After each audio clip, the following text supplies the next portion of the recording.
AC Milan resmi pinjamkan Tommaso Pobega ke Torino. Sebuah pernyataan dari website resmi Rossoneri memberikan konfirmasi mengenai rumor yang begitu santer diperbincangkan selama beberapa hari terakhir. Dengan Pobega akan menghabiskan musim keduanya secara beruntun untuk menjalani masa pinjaman di tim Serie A, langkah yang akan sangat membantu dalam memperkembangkannya pada usianya saat ini. Spezia begitu center dikaitkan dengan gelandang 22 tahun tersebut setelah performa impresifnya saat menjalani masa pinjaman bersama mereka musim lalu. Tercatat, sang pemain telah membukukan 6 gol dalam 20 pertandingan di Liga Liguria sebagai bagian dari perkembangannya. Atalanta dan Fiorentina juga berulang kali disebutkan sebagai destinasi yang mungkin bagi produk jebolan akademi tersebut. Namun, secara permanen dan bukan pinjaman, sehingga Milan pun menolaknya lantaran mereka masih menaruh kepercayaan tinggi terhadap sang pemain dan tidak ingin mengulang kesalahan yang sama seperti Matteo Pessina dan Manuel Locatelli. Pada akhirnya, adalah Ivan Juric dari Torino yang memenangkan perebutan Pobega akan menghabiskan musim ini di Turin agar bisa mendapatkan jatah waktu bermain yang cukup untuk mendukung perkembangannya. Sementara itu, Rossoneri bakal kembali mengevaluasi masa depannya di musim panas tahun depan, apakah akan melibatkannya dalam rencana klub atau menjualnya.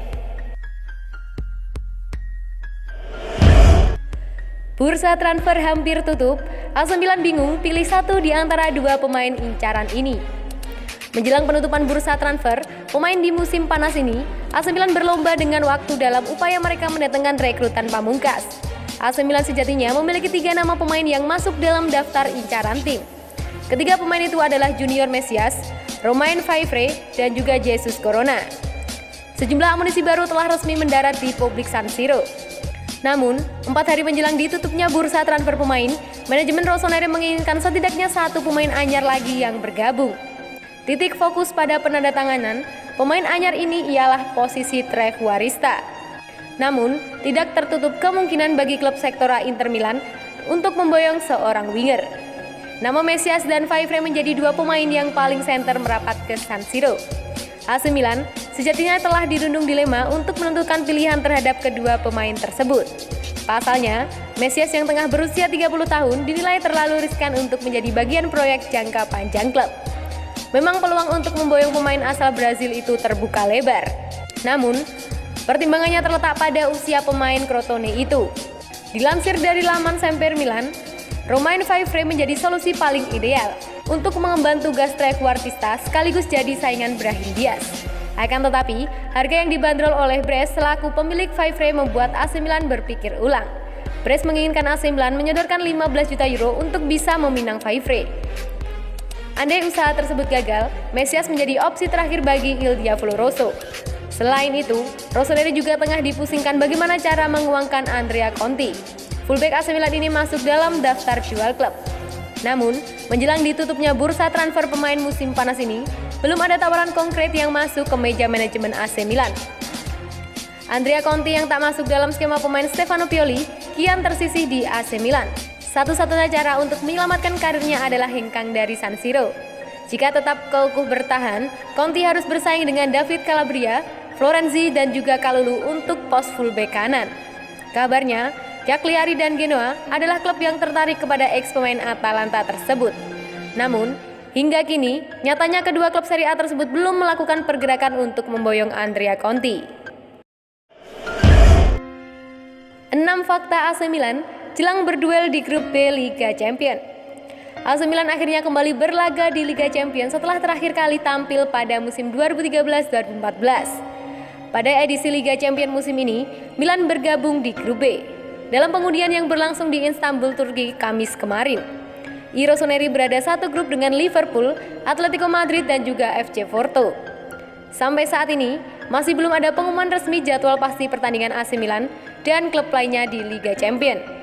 Namun yang pasti, matchday pertama turnamen elit antar klub Eropa tersebut bakal bergulir pada 14 dan 15 September mendatang. Legenda AC Milan, Franco Baresi, mengaku senang timnya kembali berlaga di Liga Champions setelah absen selama 8 tahun. Meski berstatus tim non-unggulan, Baresi yakin Milan mampu menorehkan hasil bagus Liga Champions musim ini.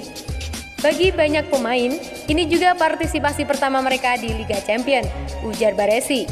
Kami memiliki tim muda yang telah berkembang dalam beberapa tahun terakhir. Milan menunjukkan sepak bola yang indah dan proaktif. Kami tidak boleh kehilangan keyakinan kami, lanjutnya. Sejumlah data dan fakta menarik tersaji jelang aksi AC Milan di Liga Champions musim ini. Apa sajakah itu? Berikut adalah rinciannya.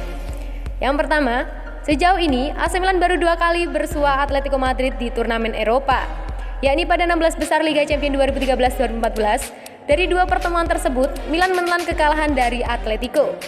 Yang kedua ada Atletico Madrid, adalah tim terakhir yang dihadapi AC Milan di Liga Champions pada Maret 2014. Dalam duel di markas Atletico, I Rossoneri menelan kekalahan dengan skor 1-4. Yang ketiga, AC Milan telah 2 kali bersua Liverpool di turnamen Eropa, yakni final Liga Champions 2005 dan 2007. Dalam pertemuan pertama Milan kalah lewat adu penalti. Namun, pada final kedua berhasil meraih kemenangan 2-1. Yang keempat, AC Milan telah 9 kali bersua FC Porto di turnamen Eropa. Dari 9 pertemuan tersebut, Milan mampu meraih 4 kemenangan. Yang kelima, terakhir AC Milan bersua Porto pada 2003 di Piala Super Euro. Ketika itu, Milan menang 1-0 atas Porto. Yang terakhir yaitu AC Milan mencatatkan 6 clean sheet dalam 9 pertandingan melawan Porto di turnamen Eropa, termasuk 4 laga dalam fase grup Liga Champions. Brahim terus tampil impresif. AC Milan sudah lupakan Çalhanoğlu. Brahim secara teknis telah mengawali musim keduanya bersama Rossoneri dengan langkah positif usai membukukan gol kemenangan saat timnya menundukkan Sampdoria 1-0 pada laga pembuka Serie A Selasa dini hari lalu. Pemain U21 Spanyol tersebut menyambut umpan balik dari tembakan first time David Calabria di seberang gawang dan meluncur melewati Audero. Milan News pun menyorot bagaimana ia sudah mulai mengisi beratnya tanggung jawab seragam nomor 10 yang ditinggalkan Çalhanoğlu. Gelandang 22 tahun tersebut memegang peran penting dalam kesuksesan Milan lolos ke Liga Champions pada pekan-pekan terakhir musim lalu dan mengawali musim ini dengan gol krusial. Ia mengambil peran playmaker utama dengan mempertontonkan performa dinamis dan hal tersebut membuat pemain internasional Turki tampaknya sudah terlupakan. Stefano Pioli memberinya kepercayaan diri yang luar biasa. Namun, di sisi lain, Paolo Maldini dan Ricky Massara masih mencari gelandang serang baru yang bisa ditempatkan di belakang penyerang tengah sehingga pemain pinjaman dari Real Madrid tersebut tidak harus memikul beban yang terlampau berat di pundaknya.